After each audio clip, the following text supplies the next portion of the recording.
Are we the people still in control of this nation? We must begin to act like we are.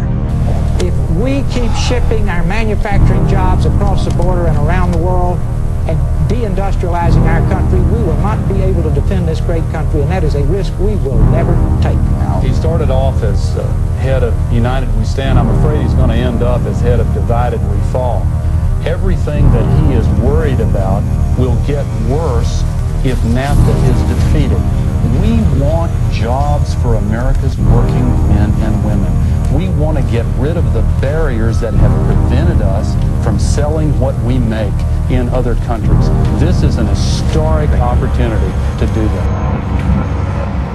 No one said that the idea of NAFTA was for American corporations to move out of America, go across the Rio Grande and build a factory, exploit the Mexican workers, and then ship back in here to sell their products.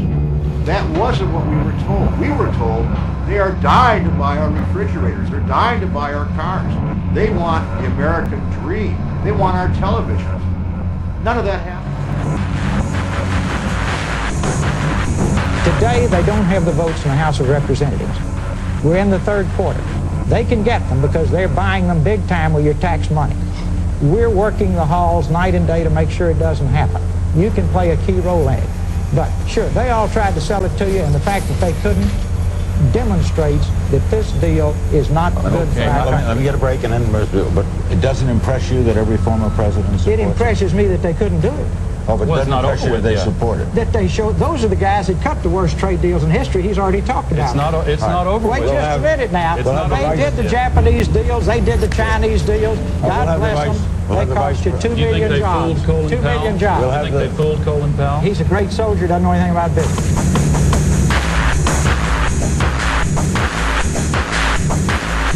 In a few moments, I will sign the North American Free Trade Act into law. NAFTA will tear down trade barriers between our three nations. It will create... Can I say something about this? I didn't interrupt you. Okay, now, guys. It's July of 2000, and we're back in your hometown, Billy. More employees are told that they are laid off, but in reality their jobs are now gone. For those who remain at the plant, employee wages are cut from $26 per hour to $16 per hour. Why doesn't their union stop the wage cuts? The corporation that owns the auto plant threatened to move the jobs to Mexico if the employees didn't take a drastic pay cut. At least they get to keep their jobs. In our Mexican city, more Mexican farmers have lost their farms due to U.S. corn dumping. The local factory hires more Mexicans to replace the workers that were laid off in your hometown, Billy.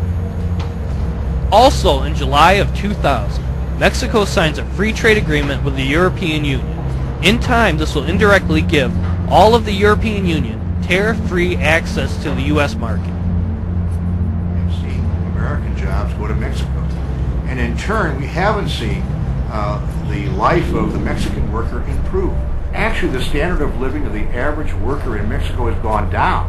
Many more average Mexicans have lost their farms and their livelihoods. It's estimated that more than 1.2 million Mexican agricultural jobs have been lost to NAFTA. Unfortunately for those who are unemployed, there haven't been near enough manufacturing jobs created to make up for the lost agricultural jobs. Hey, where are those Mexican workers going? They're going illegally to El Norte, or the North. These displaced farmers have been a major factor in the surge of illegal immigrants from Mexico living in the United States. What you're really touching on is the unintended consequences of globalization and the moronic belief that while it is bad for American workers, that somehow it is good for poor people all over the world, that we are raising their standard of living. And what we saw in Mexico is clearly that is not the case.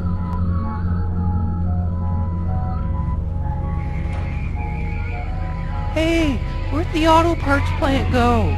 Sorry, Billy, but the corporation that owns the plant is moving it to Mexico. It's the Mexicans! That's right, Billy. Since these Mexicans have lost their jobs in Mexico, they've come here to find jobs. That means more competition for poorer jobs for the people of your town, Billy.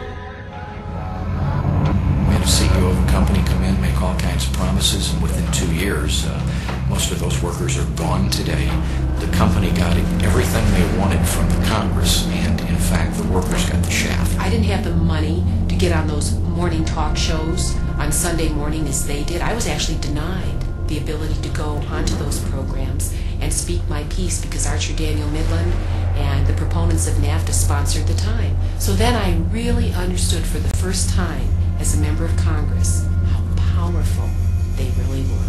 It's obvious that many of the companies that went to Mexico because of NAFTA are now looking beyond Mexico to China and other places, pursuing cheap labor. The CEOs of the major corporations, in particular the manufacturing corporations in the United States today, do not have a very good track record of keeping their word. What they have a good track record at is trying to increase their profits at the backs of workers.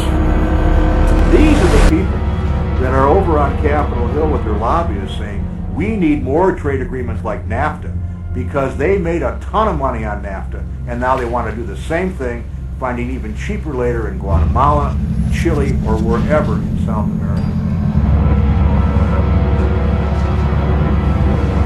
Last week, Congress passed the Central American Dominican Republic Free Trade Agreement. I want to thank the Republicans and Democrats who came together to support this important agreement. The bill I'm about to sign is good for America. NAFTA is about institutionalizing cheap labor. Multinational corporations want trade agreements where they can make a profit by closing factories in the U.S. and moving jobs to places where workers have no rights and work for very low wages. Today, the House of Representatives took historic action with the passage of the American Clean Energy and Security Act. And rather than ask unanimous consent to dispense with the reading, the rules require that the amendment be read. The clerk will read the bill. Tapping in it. America's ingenuity creates every section 21 definition, section 204 eligibility. Mr. Chairman, I ask unanimous consent that the reading of the amendment be dispensed with. A necessary step that holds the promise of creating new industries and millions of new jobs. If we do everything in this bill, they say the best case scenario, we could decrease the increase in temperature by 0.18 degrees by 2100. Woohoo! Let's have a party. Right. It's going to cost 2 million jobs. It's going to cost $2 trillion. Everything you buy and use is going to cost more, and they're going to offset that with some kind of a payroll tax? Are you kidding me? In the middle of this recession? But the only jobs that they're going to create is jobs for bureaucrats. But those are unproductive jobs that the rest of us have to support. It's going to destroy productive jobs. I mean, even if our economy was in good shape, this bill is ridiculous, but given how bad our economy is right now, the fact that our leaders are this clueless, that they're going to try to cripple it with burdensome taxes and regulation, when we need to be as efficient as possible. I mean, we really need to rebuild our industry, not cripple it with this cap and tax nonsense. Right. Because I'm capping greenhouse gases, coal-powered plants, natural gas, you name it, whatever the plants were, whatever the industry was, they would have to retrofit their operations. That will cost money. They will pass that money on to consumers.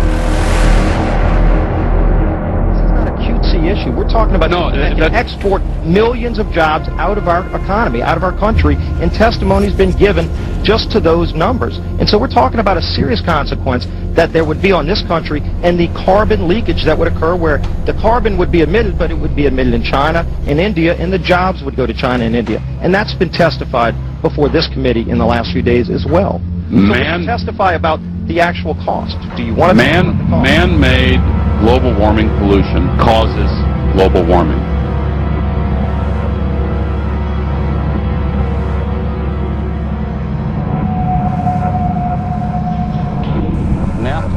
Now this is a good deal for our country.